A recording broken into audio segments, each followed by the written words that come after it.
Namaste and good evening to all of you. I'm happy to be again in the Shiva Hall here. And in the beginning of this new season, I want to address a few interesting subjects, and your suggestions are also very welcome in addressing what subjects would you like to hear me talking about in the satsangs in this season. Until we get to such suggestions, remember that we are already in a program. I've started 2 seasons ago making a long commentary to the Gospel of Luke from the Bible in an attempt to explain to the students of Agama the message of Jesus. How do we understand some of the things of Jesus from the standpoint of yoga? When Jesus speaks like this or like that, what chakra does he refer to? What level of consciousness? What law of the universe? Sometimes we see Jesus speaking as a bhakti yogi, as a lot of devotion and surrender in what he says. Sometimes, without stopping being a bhakti yogi, probably ever, Jesus, we see him speaking very much like a karma yogi. He is talking about how to act in this life, how to act in this universe in a way which is aligned with the divine consciousness. We see Jesus, why not, giving us elements of jnana, of the knowledge of the universe, of the knowledge of the human being. We see Jesus giving examples of the power of the mind, when he says you should pray to God and then try to act as if your prayer had been fulfilled already, which is a typical element of the self-suggestion, self-hypnosis, programming of the mind, and therefore things depending or related to Ajna chakra. So of course we can always expect that a teaching as profound, as complex as that one of Jesus is touching many aspects from yoga. And because Jesus has such a powerful reputation, even among the yogis from India and elsewhere, and because of many other causes which have been commented in previous satsangs, it has been decided, I had decided a couple of seasons ago that I will speak about the Gospel of Luke, and it's probably the longest of the 4 Gospels, and therefore it takes a long time to go thoroughly, to go into details, into what Jesus has said and done, and to understand it. Realize, I'm not making here a commentary of the Bible. What we are doing here is trying to learn something practical from the standpoint of the yogis, and Jesus is a perennial source of interest in this way. Some of the styles, I already commented on that and I'm not going back there, but some of the style of Jesus is completely inimitable, and it's completely unique in his own way, and that's why we are getting inspired in a very particular way. There have been some of the yogis who have been more compromising, more inclusive. You can see that Jesus is not always very inclusive, and he wants some people out and he wants some people in. He wants to make a clear discrimination. And there are so many other characteristics which make Jesus, this association between the message of Jesus and what we learn from the great yogis, very, very powerful. So I will resume from where we ended. We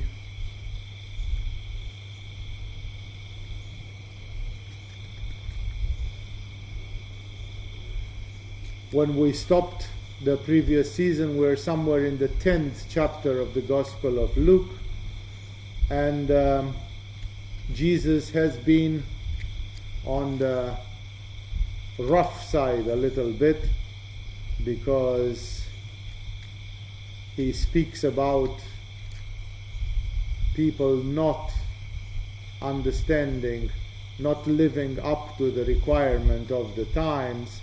You maybe remember from previous season, when he says, "Woe to you, Chorazin! Oh, woe to you, Bethsaida!" These are cities, areas from the Palestine of those days, where he is very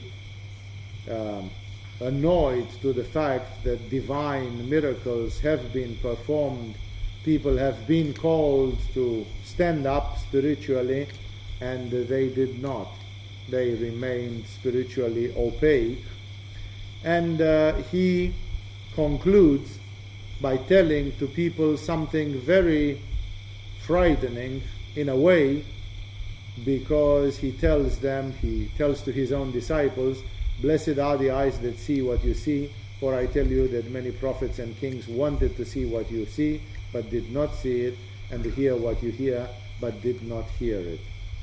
This is where we start, because then he continues with a parable of the Good Samaritan, which is a worldwide referred parable.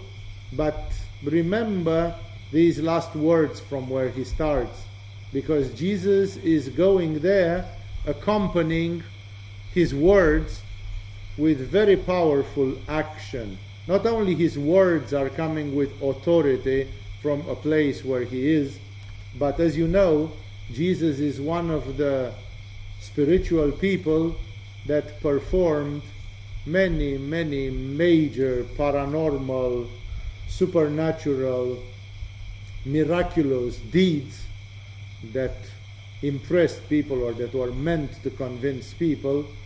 And he's telling very clearly, he is giving the sign. He says, "I tell you that many prophets and kings wanted to see what you saw, but they did not see it, and to hear what you hear, but they did not hear it." Kings and prophets wanted to see. They prophesied. They preached the paths of righteousness and the path of spirituality, and they did not see all those amazing things, which means they had to go on pure faith. They had to go on credit, because you know from yoga, from the lecture on detachment, especially on aparigraha and others, that one of the divine laws is precisely this detachment, in which the divine is not trying to convince you of anything. Ultimately, you cannot escape from the divine. If you are an atheist, you will sooner or later see if that was the case or not. If you have been turning against one or another aspect of religion, you will taste the outcome of your choices. Everybody belongs to God. You cannot go anywhere in this universe where there is no presence of divinity. Even the hell still belongs to God, ultimately. Even when you are in hell, one of the 6 lokas, as the Tibetan yogis define it, the hells, the infernos, they still belong to the Mahakala. They still belong to the wheel of creation. They are not separate. The fact that some people are in a comfortable place and some people are not makes no difference. They are not more or less into God. We tend to believe in a very erroneous way that those who are in paradise, they are more with God than those who are in hell, because those who are in paradise enjoy cosmic consciousness or some levels of ecstasy, and the ones who are in hell, they are in ignorance, darkness, separation, and agony. But the truth is that there is no place in this universe where God is not there. Exactly like Guru Nanak, when they took him to Mecca and they tried to convert him to Islam, and they said, well, you shouldn't keep your toes, your feet, pointing to the Mecca because it's disrespectful. And he said, why? Because they said, because Mecca is where God is, where Allah lives.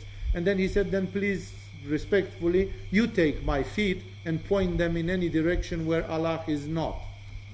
No, it's like, it's absurd to say that God is more in one place than in another when we're talking about a cosmic consciousness that is infinite, omnipresent, and pervades every detail of reality. And that's why, according to this cosmic consciousness, you would say, yeah, but I have to be convinced, why we human beings cannot see it clearly. So we make a 101% firm choice, no hesitation, no standing back, no doubts, we go 110% onto it. Still, you don't do it. Remember that Jesus himself on the cross, he lamented by saying, my God, why have you left me?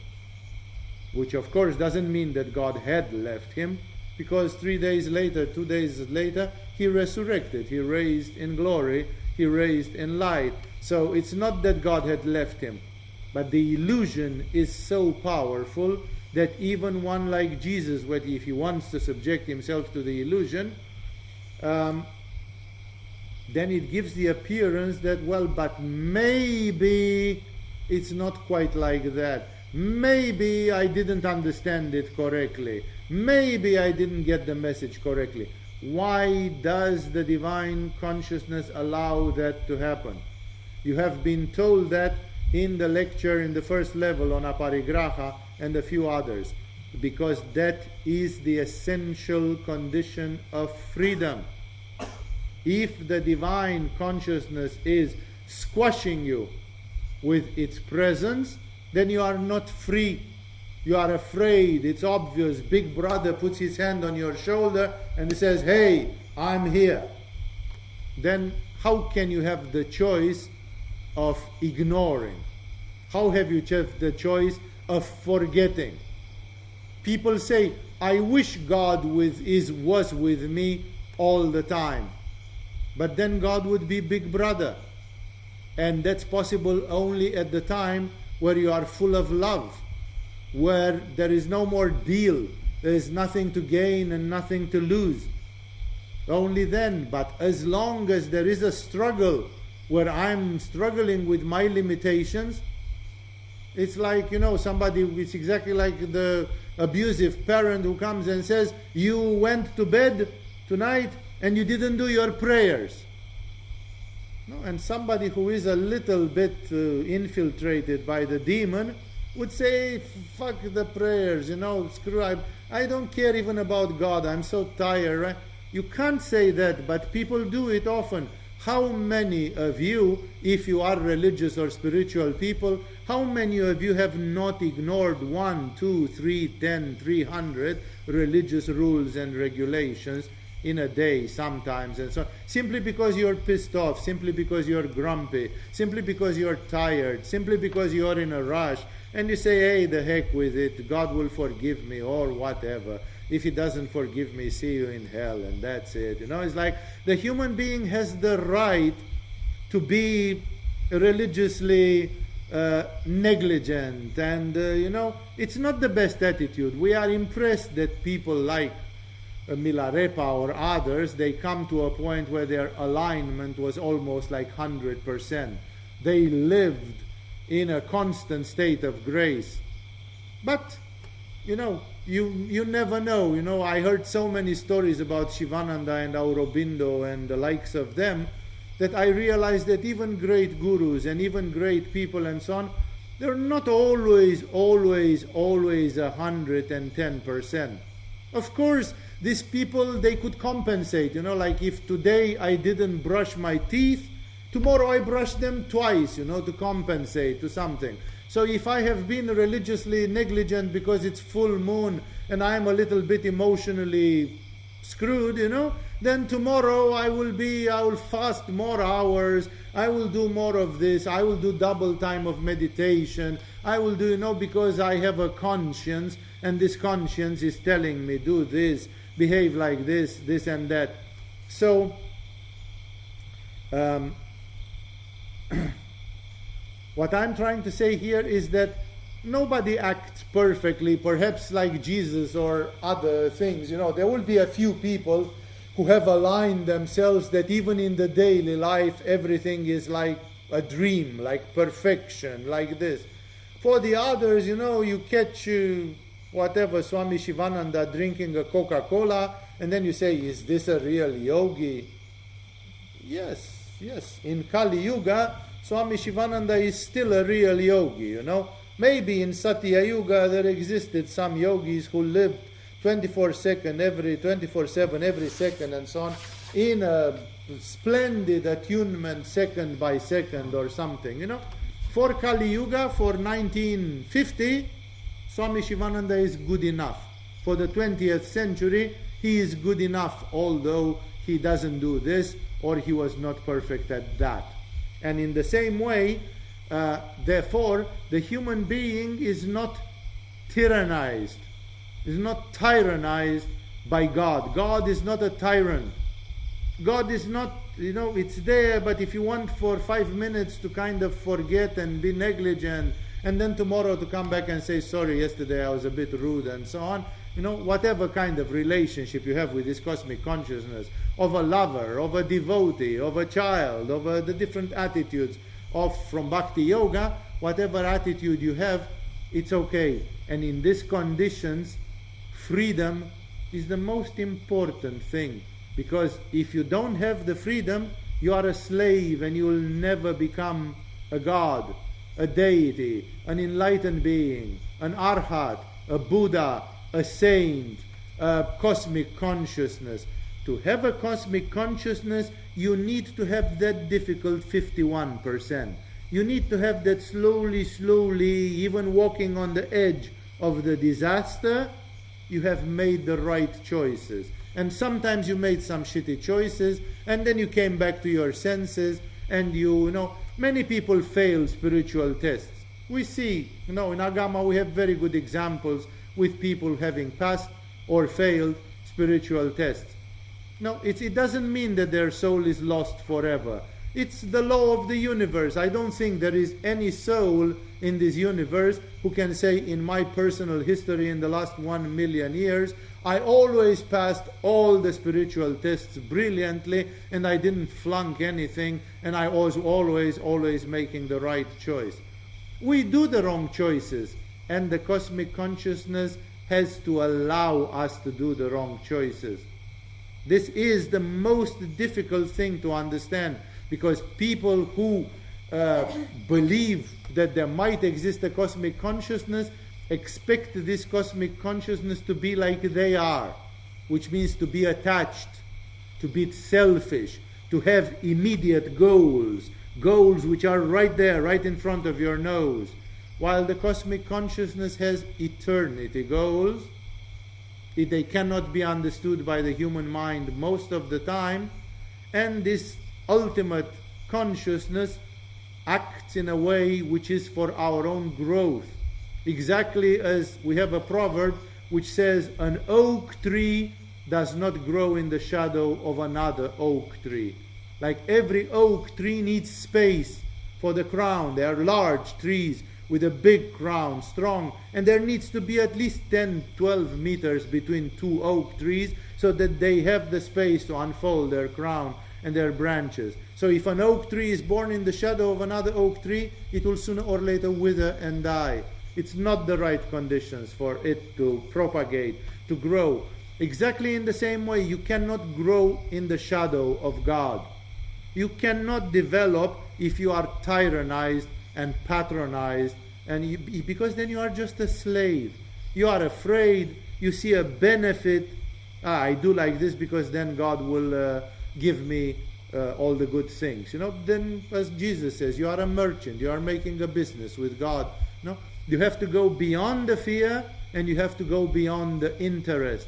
And the only thing which is beyond the fear and beyond the interest is level number 3, which Jesus defines as love. He simply says you have to be with God simply because you love God. And there is no discussion. Whatever God does to you, like I was joking the other day in the Q&A about Job, the man from the Bible who was made poor and sick and lost everything, you know. Job had love. He really loved God. And whatever the universe gave him, Job never lost his love and his devotion. Because he was with God, not because he had an interest. If he would have had an interest, he would say, come on, you took my children, you took my wife, you took my wealth, you took my dignity, you took my reputation, and now in the last minute you took my health as well. It's like, I hope to get something from you, but now you took everything, you know. Like, I'm not getting any. In the end, it was a bad deal. Whoever is a merchant and undergoes the test of Job loses, will dump that test, because you will not resist to such a terrible test, because you thought you are getting a benefit. You thought you are getting some deal from the divine. And the divine can take away all the deal from you just to see if you still stay. And then the only one who stays is the one that has love. Love is eternally enduring, long-bearing. When everything is lost, love still goes on absurdly, irrationally. You know, it just goes on because it's love. And that's the nature of it. That's the nature of the divine consciousness, and that's the nature of freedom. And that's why Jesus is very clear by saying, there have been kings and prophets who have not seen one like me, Jesus, walking on water and raising Lazarus from his tomb and so on. Imagine how much would King David or Moses or others and others, how much would they have gotten if they would have seen Jesus for just a couple of hours? They would have seen Jesus in action. It's like, oh my God, you know, I have finally seen, you know. I know I'm not crazy. I know that my love and my surrender and everything was justified. Everybody wants that. You, I, we all want to see Jesus. We all want to see the King of the world from Shambhala visiting us for 5 minutes. We all want to see, I don't know who, Milarepa, flying by the Shiva Hall and giving us a good evening salutation or something. We all want. Why? Because it confirms we are living all with doubts, with worries, with am I going to do it? Is this true? Is this the right path? Is this that? Is that, you know? And Jesus tells them to the apostles. That's why the apostles were fishermen. A couple of them knew how to read and write. Most of them were illiterate people doing low type of jobs and so on. And suddenly these 12 people, they changed the world. They changed the world. All the Western culture of Europe and North America and so on, is most of it derived from the activity of these 12 people. These 12 people turned the tide. And how did they become so intense? They became so intense because they have seen what even King David had not seen in his time. They had seen God in a body acting and doing amazing things. So it was a privilege. It was a privilege. Thomas pushed it to the point where after Jesus was crucified, he wanted to see the wounds in his arms and in his chest and so on, because he still could not believe that this is the same man who got crucified. Maybe it's his twin brother or something. Maybe it's somebody who looks like him or something. It's like it's too much to believe. And Jesus told him, "Blessed are you, Thomas, because you saw and you believed. But more blessed are those who, unlike you, they haven't seen it and still they did believe it." So this is where Jesus is starting from. He is trying to show to people that it was a privileged time, it was a privileged message, and he continues by showing them that he is the law, he is the presence of God, and that whatever they had until that time, it was just props. All the law was props, but now the law was sitting in front of them and eating with them and speaking with them. He was the law. He was the creator of that law. And therefore the law is just something etched in stone and written in books, while he was giving the life meaning to these things. And says this parable. On one occasion, an expert in the law, in this law, which can become very, I have spoken sometimes not long time ago with some Christian sect people from the Adventists and so on. My goodness, they could quote tons from the Bible and paragraphs and this and that and so on, and they were completely unreasonable. Like they did not respond to common sense. The only thing they responded to was some quotes from the Bible. So in the same way, that's the same story. This expert of the law is one of those persons. Now he's testing Jesus, who is the law himself, the author of the law. Teacher, he asked, what must I do to inherit eternal life? Which is really the quest. Each and every one of you, either you know it or not, are here for eternal life. That's what every soul is looking for. If you don't reach eternal life and you die in an ignorant way, and after death you spend 300 years in the astral worlds, and then you get incarnated again, and hopefully you have a good karma, so you get a good incarnation, and you make 1, 2 more steps forward, and this life, or next life, or in 5 lives from now, or in 1,000,000 years from now, you reach this eternal life. That's a different story. No, we cannot decide immediately on these things. Of course, you can say, I can decide because I can bury myself into a room and do 14 hours of meditation and yoga every day, and then let's see who will stop me from reaching it in this lifetime, in this body. So in a certain way, we can control it. We have been given a leverage, but otherwise, most people shrug their shoulders. So it's a point to the fact that we look for eternal life. The yogis have called eternal life moksha or mukti, liberation, that you are free from karma and you are free to reincarnate again if you don't want. The Buddhists have called it enlightenment, nirvana, that you reach a state of bliss, nirvana, eternal, or that you reach a state of pure knowledge, of eternal knowledge, enlightenment, Buddha, Buddhi, no? Buddha, the enlightened one. And other traditions call it in another way. Here, of course, in Christianity and others, it's called salvation, perfection, others and others. We're not going now to analyze those because I've spoken multiple times about this. But fact is that every soul is looking to the light in the end of the tunnel. That's what motivates us, the light in the end of the tunnel. Whatever you call that light in the end of the tunnel, that's what everybody goes for it. The graduation, the top of the mountain, the perfection. That's the goal of the soul at this stage of evolution. So this man is asking him clearly, what must I do to inherit eternal life? I remember once I saw a recording of a dialogue between some Christian Orthodox monks in Eastern Europe, in Romania, and they were arguing if Jesus would come now to you here in the church and so on, and what would you ask him?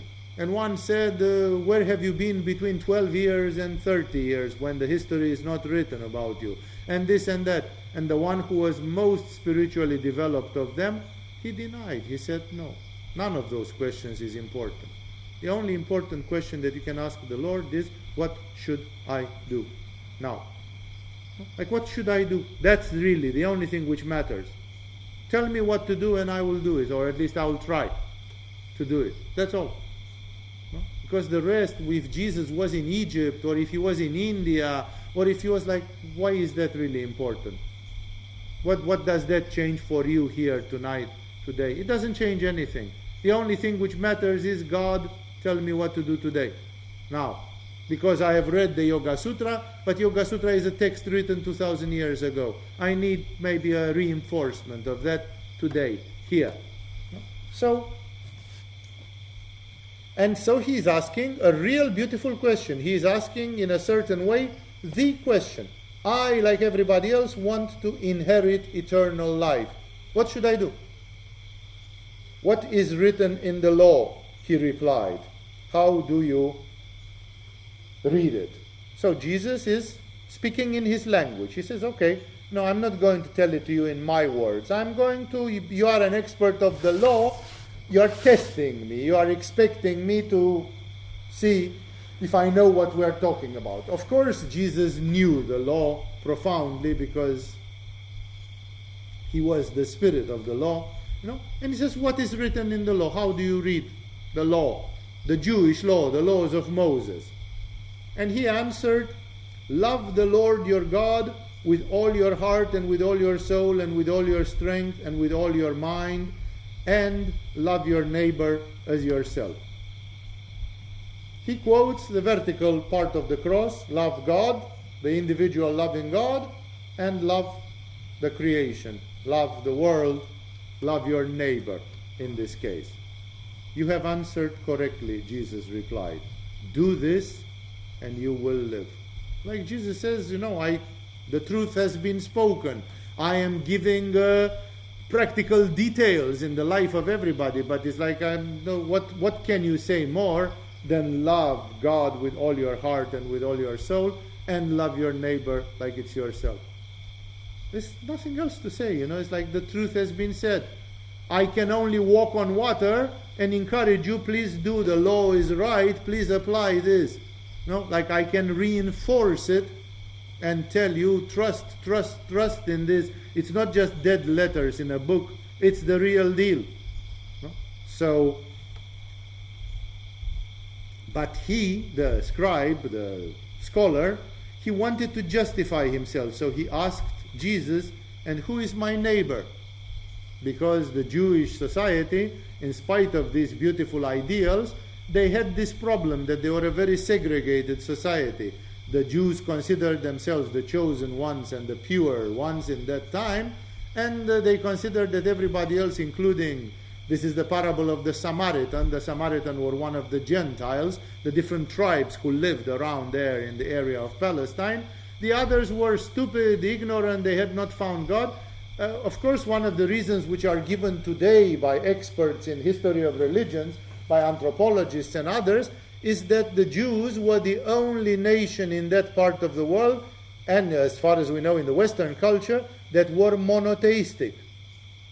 They had one God and no other deities, divinities, and there was directly God, directly Jehovah, directly the one. And to defend this, people were freed, the Jews were freed from Egypt by some major miracles apparently done under Moses, and then Moses left them for 40 days. I'm going on the mountain to meet with God to see what next. 40 days. And in 40 days of boredom, those guys down there, they had built a golden calf and they were worshipping it. How easy it is for people from a monotheistic religion to start worshipping idols and to say God is too abstract, too far away, we cannot understand it, we prefer a golden calf. We prefer a little spirit, like, hey, Jupiter and the sun, you can see them, so let's worship Jupiter, let's worship the sun, let's worship, Venus or something, because these ones you can see them, these are the planetary gods, they are lower, they are closer to us. But when you go to something so far up in the level of the planes of the universe, it's like everybody says, yeah, but it's lip service, because they don't feel it, they don't see it, they don't really. It's more a sort of a polite. If Moses said so, then okay, we believe because Moses split the waters and so on. But we don't really feel it, we don't really see it. So what's And as soon as Moses disappeared, imagine, a few days later they were building a calf, an idol. So that's why, of course, the Jewish tradition was right in this way, because Moses and the other prophets, they told them, be careful, because you are on the edge of coming back. You are on the edge of falling back. This is something which is happening today a lot. Look at the religion which Europeans, North Americans, South Americans and others have. They had received some monotheistic or monistic things in the path of Buddha, in the path of Krishna, in the path of Shiva, in the path of Jesus, in such paths. No? And today, if you go in America and Europe, many people are just worshipping spirits. Many people had converted to shamanism, they converted to Wicca, to Celtic rituals. They just worship all sorts of plants in the Amazon or some spirits or something, you know. It's like, how can you compare these things to Jesus, to Jehovah, to the Shiva consciousness? But they are much closer. It's much closer. No? And that's why there is always a risk that because the divine consciousness is very detached and doesn't give you any proof, just to keep you on your toes, just to keep you 50-50 in a spiritual test which will finally develop your love and your freedom, just because of that, it's very easy sometimes to lower your guard and to say, I remember I've seen this American one stand-up comedian, George Carlin or whatever. He has a funny clip, you know, where he says you worship God, this, you know. Like, he says, I could, for example, worship the sun. Because he says, I can see the sun. Like, yes, the sun you can see, God you cannot see. No? It's more easy to worship the sun. The sun is a deity which is present 12 hours every day in your life, one way or another. And is the one which gives us light and life and everything. So why not worship the sun? Because it's very difficult to lose faith in the sun. Because the sun is there. But then when you go to an invisible God, then that challenges your faith. That challenges, you know, like there is a cosmic consciousness compared to which, try to think how small the sun, our sun, is compared just to this galaxy. How small this galaxy is compared to all the galactic clusters and all the magnificent and enormous things which astronomy is describing today. Like the universe is infinitely bigger than our sun, and the sun is infinitely bigger than what we conceive as human beings. No? So that's the ratio. The sun as a deity compared with the cosmic consciousness which is including all the manifestation, the sun is like a grain of sand. That's why Shiva is called Deva Deva, Mahadeva. He is the Deva of the Devas. The sun is a Deva and Shiva is Deva Deva. Compared to the sun, Shiva is like the sun is compared to us, human beings. It's another level more above that, you know. And that's why it's easy. There is this danger to revert to polytheism, to idol worship, to shamanistic and animistic cults, because here the results are quick and visible. If I can have some spirits that can bring me rain, and I just have to kill a chicken and pray, or an ox or something, and then there will be rain for my village, and the crops will go okay, I believe in my religion, because every time when I do that ritual and I slaughter an ox or a goat or whatever I slaughter, I get rain. It's easy to have faith when you have this mechanism and you've done it every year, several times per year. No? But that is an inferior level of religion. In anthropology, in the history of religion, everybody can tell you that this monism or monotheism first of all, and then upgrading it to monism, to the non-dualist, these are the highest levels of conceiving reality. These are the highest forms of consciousness. So in the Jewish environment, Moses had given them these Manipuristic laws. If a woman is Jewish and she believes in Jehovah, and then she gets fucked by a Samaritan man, and she worships his lingam because for her that man is like God in her life, and if this man is worshipping Astarte, or I don't know which Phoenician or Middle Eastern deity, then the woman will also participate in the worship of Astarte. It's very seldom that the woman will say, no, I'm Jewish, yes, I love you, you are my husband, but I will not, you know. It's not. they contaminate each other. And it's very easy to get contaminated by an inferior thing rather than by a superior thing. And that's why the Jews were told that nobody is your neighbor. All the other people were classified by the very impolite name of Goim. They are Goy, they don't believe. They are exactly like the Muslims call them today non-believers, unfaithful. It's the Muslims and the rest of the world. For the Jews, it was the same. It was the Jews who are chosen and holy because they have Jehovah, and the rest of the world who is worshipping Astarte and God knows what other bizarre things they have there. And it's like we got out of this and we don't want to get back to this. And socially, they knew that if there is too much rubbing of the shoulders, if there is too much friendship, there will be contamination. There will be cross-fertilization of those.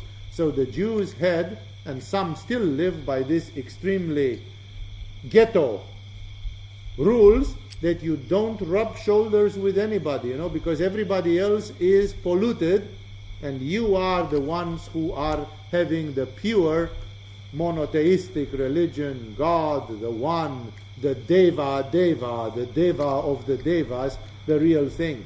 So because of this, this was a very bitter, it still is, of course, it was a very bitter thing, and you find that with the Brahmins from India, and with others and others in many parts of the world, and as I said, with the Muslims today and others, who don't want to mingle with other religions or other people. They are very prickly about this. They are very sour about this. They know this is one of the ultimate offenses, because they know that together with this compromise, you lose the purity of your religion. In certain ideological ways, you cannot make compromises. There are no compromises. And look at Jesus. Although Jesus is opening the gates of the heart so much, Jesus is not accepting any compromise to what he is bringing to the world. It's his way or no way. So that's why this question was very pertinent, because this man is asking, who is my neighbor? Because being a Jew and an expert in the law, a fundamentalistic Jew, you can say, for him, everybody else, especially in that area, everybody else were Goim. And, like later, after the time of Jesus, when the Jews were living in very hard times, they developed a very warlike, Manipura-like attitude with this Goim, like, hey, you have to survive in a world which is made of your enemies, and in this world which is made of your enemies, it's like you are not allowed to steal money from one of your brother or sister Jews. But from the other guys, they are Goim, they don't matter. They almost treated the other religions like half human beings, like half human. You can abuse them a little bit because it doesn't matter so much. They are not part of the chosen community. Today, that's considered politically incorrect and a form of racism and others. And many religions have these races. For the Christians, if you were not a Christian, you were a slave. You had to be enslaved and dominated. Only when you converted to Christianity, suddenly you became an acceptable citizen one way or another, So every religion is very jealous on its own thing and tries to, doesn't take any diversity there. So here the problem was this, that the problem is not to love God, but the problem is the karma yoga, the interfacing with the world. You love your neighbor. What does it mean? I as a Jew, I'm surrounded by 50 different nationalities around here in the Middle East. Who is my neighbor? Like, am I supposed, now you, Jesus, Moses told me to stay with my brothers and sisters, and now you are telling me to open my arms to everybody? Like, that becomes, dangerous. Actually, from the standpoint of Jesus, it was not dangerous, because Jesus trusted the heart. He said, on Manipura, you need to build walls around you. Like, what did Japan do? Japan in the 16th century discovered Europe. The Spanish, the Portuguese and others, they came to Japan. And Japan noticed immediately that they started converting the peasants from the countryside to Catholicism, and these peasants were not respecting the feudal lords, they were not respecting the Japanese society, because they respected more the church, the authorities, their heart was somewhere else. And then the Japanese authorities, they have been very tough on the Christians. They didn't like this anahata to come to Japan.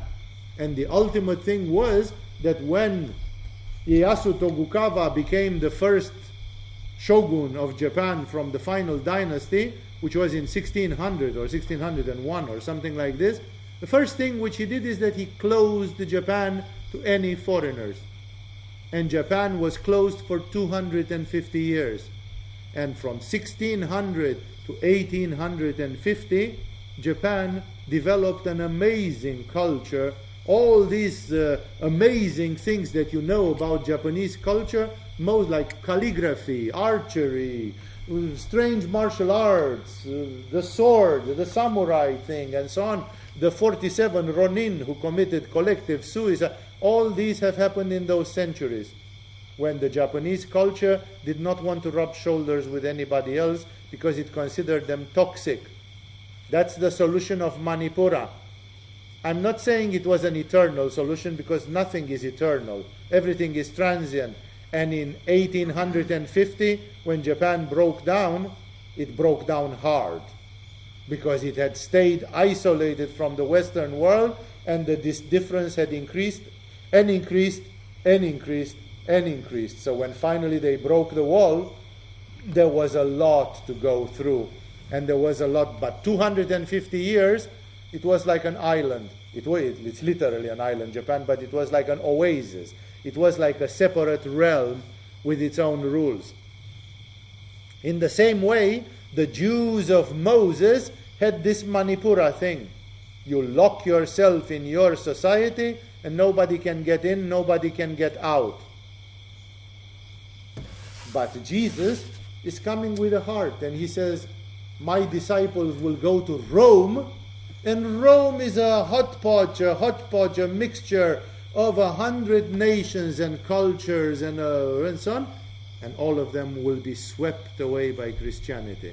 All of them will be conquered, precisely because there is something more than this Manipuristic fear. There is something which is a sort of a total trust in Anahata, total embracing and loving and taking in. But that's Jesus. Jesus gave that power. Remember, human beings, they usually oscillate between Svadhisthana and Manipura. Part of the human beings are Svadhisthenistic jellyfish, and part are Manipuristic, with the percentage differing. Like in Japan or in Israel or in Tibet, there will be more Manipuristic people percentually in the population, no? And less Svadhisthana. And in some countries, like, I don't know even what example to give, I don't want to give any example, there will be lots of Svadhisthenistic people and very few Manipuristic people now and then. But Anahata is already 2 levels above. And thus, only Jesus dares to attack a bridge that is too far. Jesus says, forget about all this Manipuristic religion. Let's go directly to the heart. Let's go to the religion. Of course, you can say, what about Vishuddha? Well, Jesus is realistic. He knows that we live in Kali Yuga on a planet where people are a little bit like worms. So he will not be crazy to propose a religion on Vishuddha or on Ajna, or, it's like, that's only for Abhinavagupta and a few such people, Even the Catholic Church did not manage to stay on Anahata, and after 1,000 years of Christianity, it became more and more Manipuristic, more and more drastic, and more. So it's like Jesus knows what humanity is made of, because he has the body of a human being. He knows what a human being is like. So of course he does not want to ask them for absurd things. But he says, I think you can do Anahata. I think you can join me on Anahata. I think we can do. And history has proven that he was right. He was right. People, I see, I'm talking to many people who pretend they are Christian and so on. They don't really understand Jesus. And they can't do what Jesus told them to do. Like turn the other cheek and that kind of. People say, yeah, it's beautiful, but I can't do that. No? But they still love Jesus and venerate him. I've seen people doing strictly what Jesus told them not to do. But in their hearts, they still know that Jesus is the Baba, that Jesus is the boss. And they feel guilty. They say, I don't have the exalted state of spirit to fully do what Jesus said. I'm sorry, I cannot. But they try. And in the heart of their hearts, they know that Jesus is like the zenith of spirituality for them. And that's why Jesus was not impractical, like out of reality, disconnected with reality. He knew that people in their hearts will love to see this, to have this like the most holy ideal of their hearts. And therefore, Jesus is trying to give it to them. So Jesus suggested something stronger than the Japanese shogunate and stronger than the law of Moses. Jesus tried to give to people a story where he says, if you really go in Anahata and do things the way I told you, then you don't need the 825 rules to be Kadosh. All this Kadosh obsession, which was the hundreds of rules that the Jews were supposed to apply every day to stay clean, to be with God, he said even that is not necessary, and his life was an example. He was not observing the Sabbath day. They were not washing the hands, which was a ritual injunction. They were taking food from the temples, which was offered to God. They were doing a lot of questionable things. And Jesus said, when they said, why don't you observe the Sabbath? And he said, because I am the Lord of the Sabbath. It's like the Sabbath does not exist for me. Are you kidding me? And I created the Sabbath, and now you want me to be tied up by the Sabbath, which I myself created as God? No, are you kidding me? It's like I am above the Sabbath. So in this way, Jesus is giving something very big, very light. That's why I say to all of you, you can have a spirituality on Manipura, which is like the Japanese thing, like the Theravada Buddhism, a lot of things start from Manipura, discipline, this, that, try. If you want, try for 1 week. The monks, the Buddhist monks, they have a rule, which most of them break, but many of them do hold. You are not supposed to eat any solid food after 12 o'clock noon. You wake up at 6 o'clock and you have a breakfast, and then you have a lunch before 12 o'clock. And after 12 o'clock, today, because of 7-Eleven and this, they cheat. Because in the time of the Buddha, there was no milk with cocoa and with sugar. Chocolate milk or something like this in a 7-Eleven. If you didn't eat, not to eat solid food, what liquid food existed 1,000 years ago or 2,000 years ago, when there were no refrigerators, when there were no conservants, where there was no food industry and this? When you said you eat no solid food, it meant you could drink some tea or something. That was the most you could do. Maybe some tea with a bit of sugarcane juice in it or something, but not really food. No? Any one of you wants to try how this goes, why don't you try it for 1 week? For 1 week you don't eat any solid food, and you don't cheat with 7-Eleven shit. You don't eat after 12:00 until next morning, until you wake up from the sleep. You will get exasperated in 3 days. You'll start walking on the walls of your room like the guys with the motorcycles in the fairs, you'll you'll drive like this, you'll go nuts. And then you will see you need a lot of Manipura. You need a lot of willpower. You need to be really a mean guy to do that, to simply say, no, I promised to Swamiji, I'm doing it for a week. I will do it for a week. What the heck? That this is Manipura. And this Manipura applied in religion is what protects us from falling out with the goyim. It is the thing which keeps structure. It's like I keep a spine. My guru told me, do this, don't do this. Like, let's take a simple rule, being vegetarian. Maybe being vegetarian is not the healthy diet in the world. I have seen that the people who live most on the planet Earth are the women from Okinawa. They have the longest life expectancy on Earth. And if you study the diet of the women in Okinawa, they eat sometimes a raw fish and raw seafood. Fruits, whatever you call them. No?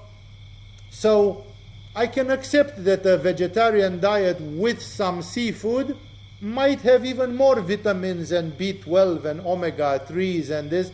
No? But vegetarianism was not a diet for health. It was a diet to stay away from the non-believers, to be pure. It was a diet for Brahmins. It was a diet to not pollute yourself. It had a spiritual purpose besides a hygienical purpose. Yes, a vegetarian diet will be more healthy than a meat-eating diet in general. But it's not necessarily the most healthy diet. I'm doing vegetarianism not because I want to be a healthy animal. Health is not the first of my priorities. My first priority is to be with God. And if my guru told me, if you want to be with God, I give you this vow. Thou shalt not eat meat, thou shalt not shed blood. You have to be vegetarian. Hey, this is like the laws of Moses, you know. It's like, I don't care if it's scientifically, it's a sort of a rule which places me in an environment. This is Manipura. Manipura in spirituality gives us a structure. I have a mantra which I'm not going to tell you, because that mantra is very secret and it's only for very special people. That's the sort of thing which creates a core, a spine, a verticality, a structure, no? And everything, you know, it's like there are levels in yoga. Why can't you get all the levels? Why don't I publish a book as thick as this and you have everything and leave me alone? No? But then it's tohu vabohu, as the Jews call it. It's the outer darkness. It's chaos. It's not the order, the spine. Above this, Jesus comes and says there is a time where if you go to Anahata, you can supersede this. Then the rules don't matter. For example, the fathers of the desert, they had an incredibly stiff rule. Their life was extremely ascetic and extremely disciplined. And yet, the fathers of the desert, most of them practiced the following discipline. They lived alone. They hardly saw one human being every 3 months or 6 months because they were isolated in the desert. And suddenly a visitor, which is usually somebody looking for the light, somebody who has heard that there is a very advanced old man living there, somebody walks through the desert for 10 days and finds that old man. And he comes, or even women, there are women's monasteries as well. And he comes and says, I came long way to visit you. Maybe you have some inspiring words for me, and so on. And then the first thing which the old man will do will say, you must be hot. Here is some water, because it's the desert. You must be thirsty. And you have walked a lot. Here is some food. And people then ask, what's happening if such a visitor comes to you in the day when you are fasting? Like you have a tapas. Today it's Friday and I'm fasting. Guess what the answer was? If somebody comes to you in the day when you are fasting, you eat with them. And you blame yourself. Somehow things were arranged in such a way that I had to break my fast. But breaking your fast was from the heart as an act of humbleness and contrition, while holding your fast was an act of proudness, of pride, that, hey, yes, you can eat, but sorry, it's my fasting day. Then I'm showing off. I'm fasting and I have to humble myself and I have to destroy my own fast. And then I said, man, I had such a great fasting day. Yeah, sure. Tomorrow, when this guy is gone, you can do 3 days. But now, because of love, you have to give up even your tapas. Love is stronger than the tapas, which is inconceivable if you take tapas at its base definition. But Jesus trusts the heart so much that he says, hey, you don't need to isolate yourself from the rest of the world. Go and conquer the world with your heart. If you love and everybody can see your heart, they will come to you and they will want to be like you. And it's true. In the beginning, the momentum of these Christian fanatics, the apostles and the others, it was so big that although the Roman Empire killed them, tortured them, martyrized them, tens of thousands of people converted to Christianity still, although it was the most persecuted religion they had ever seen. And they still converted. Because this path of the heart, everybody can feel that, yeah, I have a discipline. I have my guru Geranda told me build a hut of 2 meters by 2 meters, plaster it with some cow dung, and there you do Paschimottanasana, and there you do your Vajroli Mudra, and there you do, it's like, sure, that works, it's the discipline. But Jesus is bringing something additional. And even in Kashmir, with Paladeva and other Kashmirian poets, they say if you do asceticism but have no love, you will not find Shiva. Shiva is not, Shiva, people say, but Shiva is an ascetic. He's doing ascetic. And they say, he's just cheating you. He's just fooling. He's just fucking with your mind. He is ascetic, but not outside of love. With love. In love at the same time.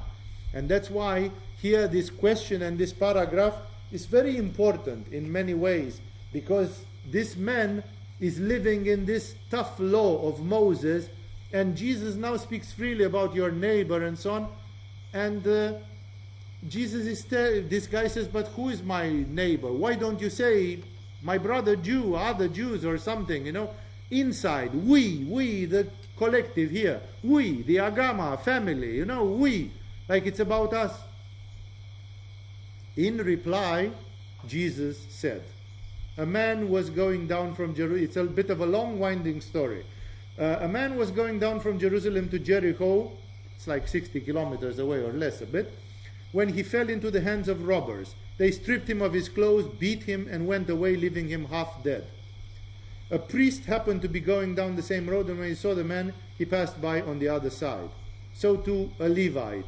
Those are Jewish families. When he came to the place and saw him, passed by on the other side of the road, like I don't have time to deal. I see a man there lying naked and with blood on him. What should I do? Stop, call an ambulance. They didn't have mobile telephones in those days. It's like, what should you do? It would spoil all your day, all your program. You have something to do. Suddenly, and they said, okay, somebody will take care. It's not me. Maybe, I don't know who this guy is. And then, maybe he's drunk, maybe he's on some drugs, maybe if I approach him, he will start beating me. It's like, if it's not a nice circumstance, forget about it. But a Samaritan, who is a Gentile, he was not a Jew. So one of these people believing in all sorts of shamanistic cultures of the Middle East, but the Samaritan, as he traveled, came where the man was, and when he saw him, he took pity on him. He went to him and bandaged his wounds, pouring on oil and wine. Apparently oil and wine were medicine in those days. Then he put the man on his own donkey, took him to an inn, and took care of him. The next day he took out 2 silver coins and gave them to the innkeeper. Look after him, he said, and when I return, I will reimburse you for any extra expense you may have. Like, see, a man who loved people, simply. It doesn't matter what religion you are. Somebody who really cared, like you cannot go on the street and see somebody like this and not care. No, not care because you are too busy and something like this. Now concludes Jesus. Which of these 3 do you think was a neighbor to the man who fell into the hands of robbers? The expert in the law replied, the one who had mercy on him. Jesus told him, go and do likewise. Because he told this man said, remember, what should I do to have eternal life? And he said, does the law say? Love God with all your might, with all your soul, with this and this, and love your neighbor. And the man said, I don't have a problem with the first one. Like he didn't have any question to ask. I understand what it means to love God. At least as a principle, as a matter of principle, even if I don't apply it every day, every minute. But what about the neighbor? This is, we live in a difficult world. Who is my neighbor? And then Jesus told him clearly what it means. No, it's common sense. Stop the bullshit of all these religious regulations. Come to the Jivatman, come to the self, and see it's there from the heart. A Samaritan who didn't know much, he knew he was spontaneously there. It just takes common sense and humanity. And then he says, which one is the neighbor? And the guy was crushed under the evidence, and he said, the one who actually helped him. And then Jesus says, that's what you have to do.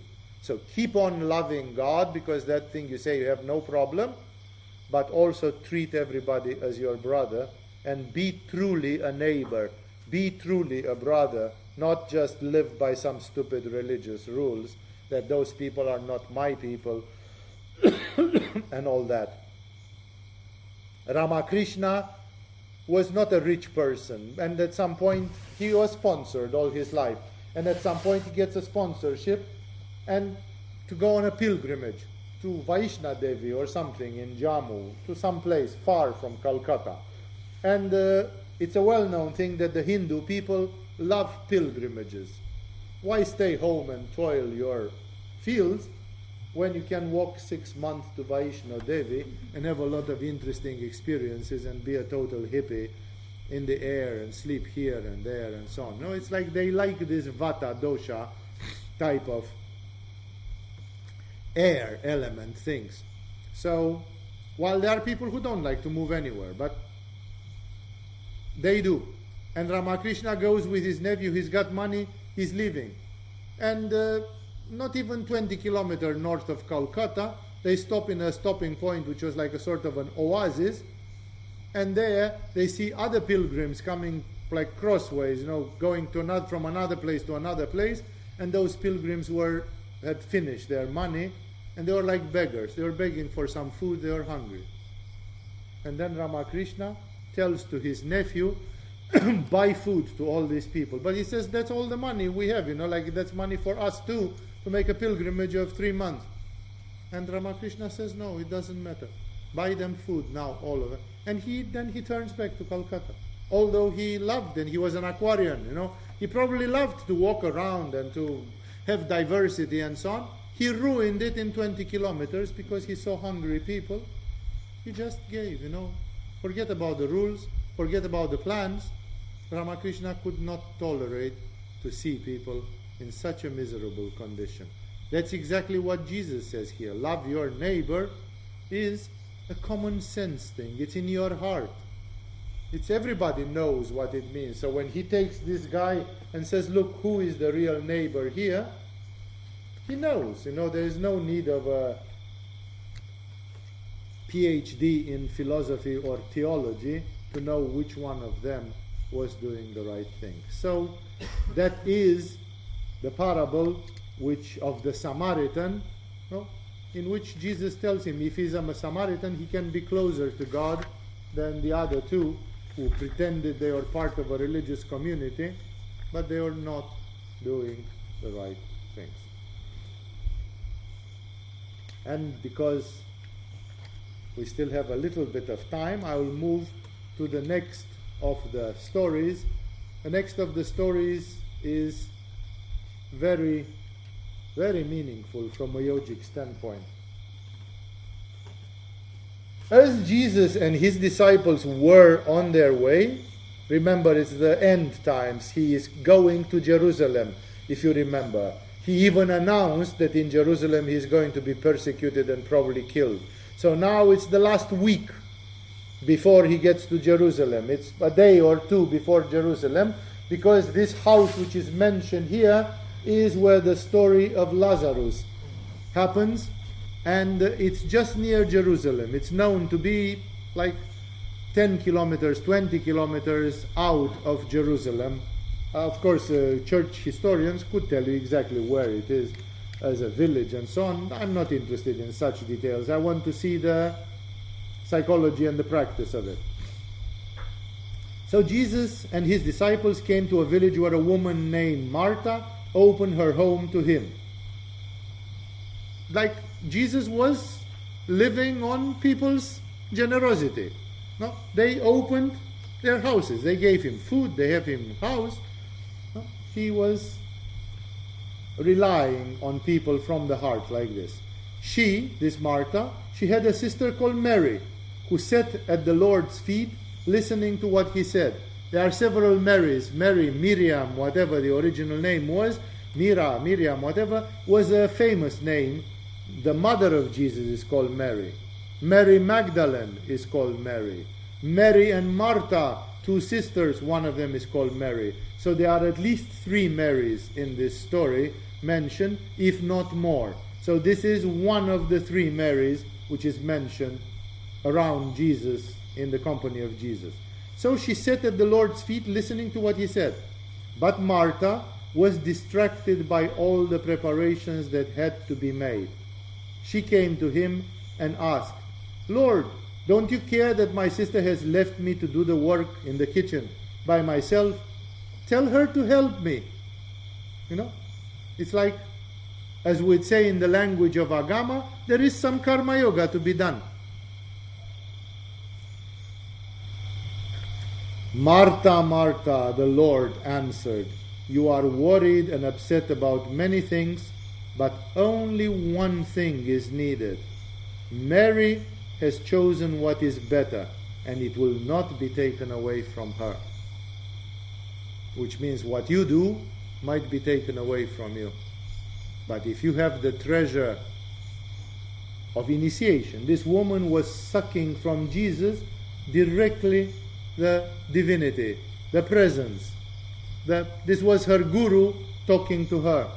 Then Jesus said, so this is an eternal problem that we have in yoga. Because even in yoga, some people say, yeah, these people came and talked to you, and somebody had to stand up and film the whole thing. Or somebody had to go and do the accounting because tomorrow the police is coming and asking for the accounts or whatever. I'm just saying, and there is work to be done. This is what in a yoga environment we call karma yoga. And that you all know very well that in a yogic environment like this, there are some people who like to do karma yoga, and there are some people who don't very much like to do karma yoga. And here is a very, very fine line, a very, very fine distinction. Remember that the world of Jesus was working because people did physical things. Like if Jesus came to a house and Martha said, sure, you can sleep here, there, but I didn't clean and there is no food in the house. Then you would say, well, why did you receive me as a guest? Well, like if you do hospitality, hospitality has to be actual hospitality, it's like, or at least partly, at least tell me exactly what you do and we cannot do. So karma yoga is inevitable. Like we wanted to do some teaching in the Shiva hall. You don't know, but people have worked 2-3 days to clean this hall because it hadn't been used for months and months, and it was a mess after the rainy season and after other things, So I am coming and sitting here and teaching and even getting recorded on video, but there is a lot of karma yoga behind this. Even to place this fan at 45 degrees angle so that it points exactly at me, somebody had to work it out. Somebody had, it's not negligent, dump a fan there, what the heck. It's been worked. So karma yoga is inevitable. Unless you live alone in a jungle, naked, like Mark of Ethiopia or something like this, karma yoga is inevitable. If there is a community, if there is a thing. And here, we have this eternal problem. One of the sisters says, now Jesus is here, I'm listening, I'm absorbing. And the other one says, yeah, but the food has to be warmed up. So we will finish. This Jesus is a talkative hippie. He will talk for 3 hours and we'll all be enchanted of how divine he is. And in the end he will stop and say, by the way, aren't you hungry? Isn't everybody hungry? And then I'm going to stand up and say, shucks, I should have done 1 hour of work in the kitchen to have everything ready for everybody. And I can start only now. Sorry, you'll have to resist now. my hospitality is not perfect, because, and therefore, basically what she says here is that one of the two sisters has to sacrifice herself and not be in the room. She's in the kitchen and said, Jesus, speak louder, I cannot hear from the kitchen. I also want to hear. You are in my house, I gave you hospitality, and my sister is taking all the benefits, the bitch, and I'm working and sweating in the kitchen, It's like, what justice is this? One is doing meditation with Abhinava Gupta, and one is cooking in the kitchen. And Jesus, and she's worried. She's fretting, she's stressed out. First thing which Jesus says, Martha, Martha, you are worried about a lot of things. Like, there is no santosha, there is no surrender, It's like you are worried. Which in a certain way you can say, but isn't that... It's exactly like the paradox which many people see in India. Especially in the old days. It still happens today a lot. Many people, when they go to India, if they look a little bit deeper, they say, I don't know how the fuck that country is functioning.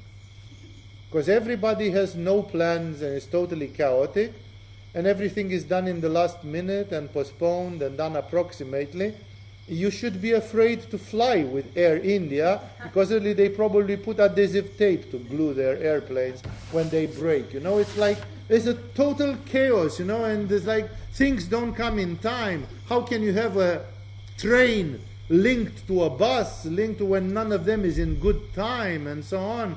You go to a village somewhere in Manali or someplace, they say, well, if the bus is not coming today, it means it broke somewhere on the way. It will come tomorrow. Another one will come tomorrow. Like, how can you live like that? See, Jesus is like that. He says, it doesn't matter. Why do you worry? You are going to die anyway. It's like, what's the big problem? You live in a illusory world anyway. Why are you fretting so much that if the bus should come today? Okay, it will come tomorrow. It's like, what's the big deal? Or, que sera, sera. But you say, yeah, but if the bus is not coming today, my visa expires today, and tomorrow I will be left without a visa, and then the police can take me and throw me in prison. And Jesus says, even then you should smile. Que sera, sera. Surrender. Maybe Shiva wants you to go to prison because you have to learn a lesson by going to prison. So it's like you do what you can do, but you cannot do more than what you can do. That's all. So why worry about it? Go with confidence. Walk with confidence on the path of God. So first of all, he's telling her, don't worry so much. Then she says, then it's not going to be an Israeli meal. It's going to be an India meal. There's going to be something chaotic done in the last minute. I wanted to treat you really well. Which Jesus says yes and no. You can see clearly that Jesus praises Mary more, because he says Mary has made the right choice. Out of you two, basically he says, you, Martha, you should have said fuck the kitchen, and you should have stayed here with me and listened. There are many people who tell me, Swamiji, I could not come to the Q&A or to this because I had to do accounting. Nothing is more important than the meeting with your Guru. Mary abandons the kitchen and comes and stays there. Karma Yoga, if sometimes there will be some situations where the Guru himself will give you a blessing and say, come on, do that. But then it comes from Krishna, it comes from the mouth of the Guru. But otherwise, if the Guru is neutral and doesn't say anything, Karma Yoga is not done during the spiritual activities. Now we have class. I couldn't come to the yoga class today because I was cleaning the Shiva hall. It's not a valid excuse for Jesus, and it's not a valid excuse for Krishna as well. If Krishna told you, today you don't do the yoga class and you go and clean the Shiva hall, that's valid. If the Guru gives the blessing, do this because I take it upon myself, it's upon my authority that you can do this, it's fine. But otherwise, it's not fine, because you have to choose the highest spiritual priority. And the highest spiritual priority was not the kitchen. Jesus said, I would not suffer if you told me I stayed there for 3 hours and my jaw dropped and I listened to this and I'm kind of completely engrossed in this and I didn't warm up the food. Sorry, I apologize abjectly, I have not been a good host. Jesus would have laughed from his heart and have said it doesn't matter. Your heart is what matters. Yeah, we can eat, Maybe Jesus would have said, I can come to the kitchen and help you warm the food, We can have some fun. That's not the problem. Therefore, here is this thing, the relationship between karma yoga and the other forms of practical yoga. Karma yoga has to be done, and especially if there is an injunction. Like people say, we are going to teach this class, this class, this class. And then I'm telling them, okay, the consecration is made. Teach. Yeah? This is karma yoga which is blessed. But otherwise, in other ways, you always have to make a choice of priorities. Remember that Jesus here says, Mary has chosen the good part. The good part is go there with Jesus and absorb his words. It's a unique moment. This man preached for 3 years. There has been a number of several thousand people who actually saw him and heard him. They were there with him. What a blessing. To have the blessing to have been with Jesus, and then you go to the kitchen because there is some karma yoga to be done. It's common sense. Jesus said no. No. Show your priorities. Make clear priorities. The first priority is the hunger of your soul, is the thirst of your soul. I'm telling you, people come here and, they have got the thing that if you are present in a yoga class 75% of a course, you can promote to the next level. And out of 8 classes, that means you have to join 6 in a month. And they do that. The teaching department and the registration, they tell me, this person came 6 times out of it, this person came 6 times out of 8. And in my mind, I'm going like, what the fuck are they doing in Thailand? It's far, far away. You came so many thousands of kilometers to shirk a couple of classes, the maximum that you could, like to push the envelope to the maximum, then it means you don't love the yoga classes. Because you never shirk your lunch or your dinner, or that you don't shirk too much, except people that are fasting, yeah? But except that, you don't shirk. If I'm testing you in this week, how many times did you not eat? Not really. How many times did you not come to yoga? I had a free class this day or that day or something. That's why I am saying this, for you to understand that here is a very powerful teaching on values, what is most valuable. This interaction with Jesus was crème de la crème. It was top of the top. You could not get better than that. And then Jesus says, you want me to take one of my disciples and say, go to the kitchen and help that girl to warm up the food? But Jesus had multiplied fishes and bread, It's like if there would have been no food, maybe Jesus would have done 3rd time. He would have again prepared some fishes and bread from heaven, It's like that was not important. Like it was a very beautiful gesture that Martha wanted to help. There's nothing wrong with that, and that she wanted to do as a devotional thing. But when putting things in priority, first priority was the direct transmission. That's why she was there. How many times did Jesus stay in that house? Probably this time, probably a couple of times, And therefore, you don't miss such an opportunity by saying the food, I have to finish the food in the kitchen. You can simply apologize and say, sorry, you must have a bad karma with food, because every time when you go into a house, people prefer not to cook, but they prefer to listen to you. That's your curse, that you are too charming, too charismatic, too divine, and people, instead of cooking for you, they listen to you. And if you want food, make some fishes, bring some more fishes and bread, like that. Or let's all go to the kitchen and cook it together, and then you can preach in the kitchen, so we can all hear. You continue your sermon in the kitchen. Like there would have been a way. It's a very important thing.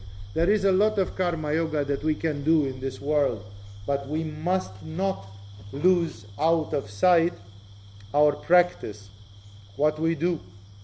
I have had yoga schools and centers for many, many years. Almost everywhere where I have been in this world, I created yoga centers and schools and so on.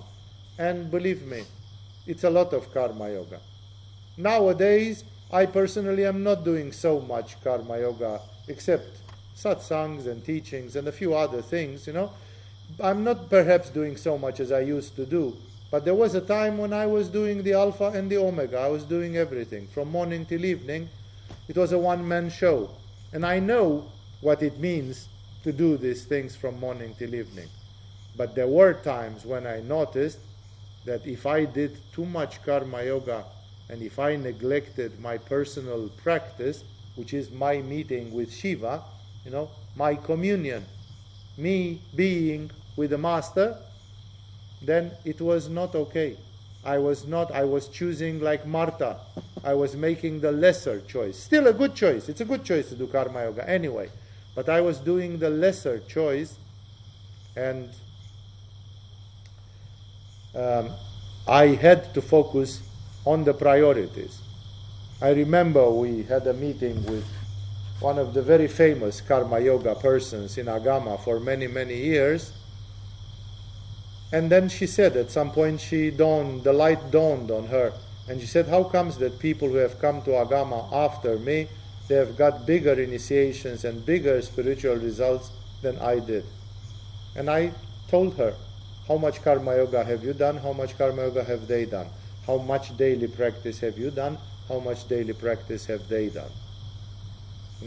Like karma yoga is fine, and it can divinize the human being, but it has to be done not to the detriment of the main spiritual activities. Meeting with the divine consciousness, like in a yoga class, in a satsang, in other such things, that's the first priority. Then all the rest is subordinated to that. And that is why here Jesus is giving a fundamental teaching which is very, very important to clarify the relationship between karma yoga and all the other forms of spiritual practice and communion that a human being can have. I would say I've spoken an hour and a half. I think it's enough. We started earlier, we finished earlier. It is enough for tonight. If always the satsangs, I don't have Q&A associated with them, but the Q&A can be in the Q&A sessions on Tuesdays or any other times when you catch me in some conference or something and you can address questions. Therefore, if you remain with questions or other things, inspiration after these things, write it down, and your questions are welcome at another time. Also, you are very invited to speak with your teachers or with the people from the registration to suggest for them a theme for a satsang. I don't need to do the Gospel of Luke every week. Especially I used to do in the beginning of every season in January. I used to start every year with what is Tantric Yoga, what is Agama Yoga, to explain a little bit some things about the evolution, a little part from the metaphysical workshop, and so on, to inspire people in the beginning of every season.